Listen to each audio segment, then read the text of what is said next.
So hello guys, তো দেখতে পাচ্ছ এখন সকাল 11টা বাজে। তো আমার এখন সব কাজ টাজ কমপ্লিট, এখন ব্লগটা শুরু করলাম।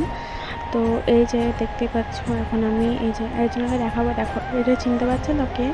এ দেখো, ও কিন্তু ওখানে ফোন দেখছে আর এই যে ভাত খেয়ে নিচ্ছে, একদম এক রাশ ভাত নিয়ে বসেছে দেখতে পাচ্ছ। আর যে বলছি যে আমাকে একটু খাইয়ে দে, তো দেখো আমাকে খাইয়ে দেবে এখন, ওই যে খাইয়ে দিচ্ছে আমাকে এখন।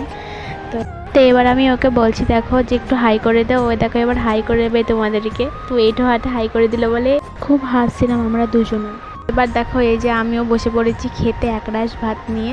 তো এবার ক্যামেরার সামনে একটু ঢং করে নিচ্ছি, দুজনে মিলে নাচ করে নিচ্ছি।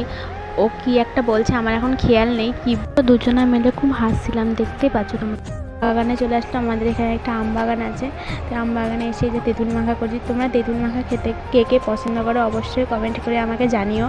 তো ভালো করে একটু চটকে বটকে মেখে নিচ্ছি, তারপরে এই যে এখন আমি খাবো। তো দেখো তোমরা কে খেতে ভালোবাসো, বিশাল টক ছিল, জাস্ট দারুণ লাগছিলো খেতে। তারপরে আকাশটা দেখতে পাচ্ছ কত সুন্দর লাগছিলো, তাই একটা ভিডিও করেছিলাম। তো গাইস, তো আজকের মতো এখানে ভিডিওটা শেষ করছি, বা